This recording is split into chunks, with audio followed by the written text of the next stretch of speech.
Bom, e o pedido do ministro Luiz Fux para trocar de turma no Supremo virou alvo de comentários nos bastidores da corte.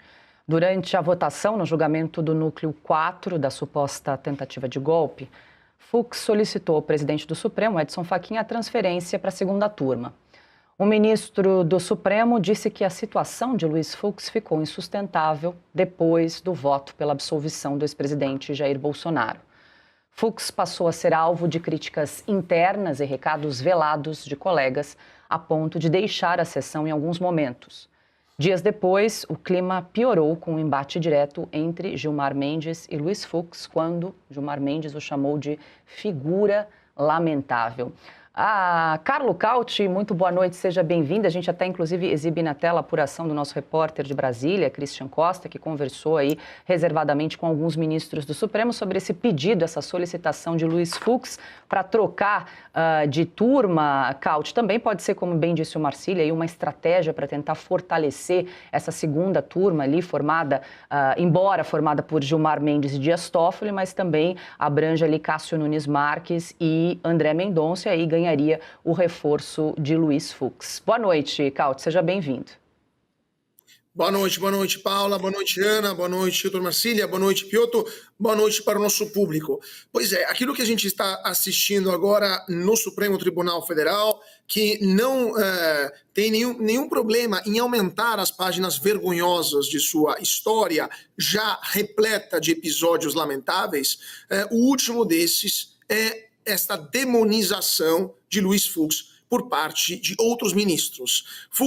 O ministro Fux, apenas por ter dito a verdade, por ter feito o único voto decente, sensato, com um mínimo de estrutura jurídica e não com achismos, como os outros 4 votos que atropelaram o direito, violentaram a Constituição e devastaram qualquer resquício de credibilidade que a primeira turma ainda tinha. O voto do Fux, ele manteve a dignidade da pessoa, do ministro, e também aquele mínimo de dignidade que a Suprema Corte brasileira mantém. E por isso, ele está sendo desprezado por parte dos seus pares, especialmente aqueles que não conseguem defender com argumentos jurídicos as escolhas que fizeram, as condenações que fizeram, argumentos jurídicos porque não existem esses argumentos jurídicos e, portanto, eles passam para a violência verbal, eles passam para a agressão verbal contra Fux,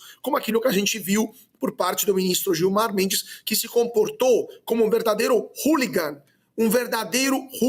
no Supremo Tribunal Federal. Esse bullying feito contra um colega é francamente inadmissível e ainda mais vergonhoso o fato que o presidente da corte, em exercício, não disse nenhuma palavra para restabelecer o mínimo de ordem e de compostura, de sobriedade na corte. Então, obviamente, Luiz Fux, que não precisa demonstrar para ninguém que ele conhece o direito muito mais do que os seus outros colegas, como demonstrou esse julgamento farsa, Luiz Fux olha com desprezo claramente aos outros membros da primeira turma e disse: eu não aceito estar junto com essas pessoas que simplesmente estão destroçando todos os códigos jurídicos brasileiros, e pediu para sair de turma, não antes de se manifestar mais uma vez contra esses abusos cometidos, como ele pediu para reafirmar o seu voto, para votar também na questão da prisão do Bolsonaro, mas ele não aceita ser destruída a sua reputação, a sua dignidade, a sua honra, apenas por ter falado a verdade. Porque é isso que acontece no Brasil. Falar a verdade se torna, se não um crime, como a gente viu agora com o voto de Alexandre de Moraes da semana passada.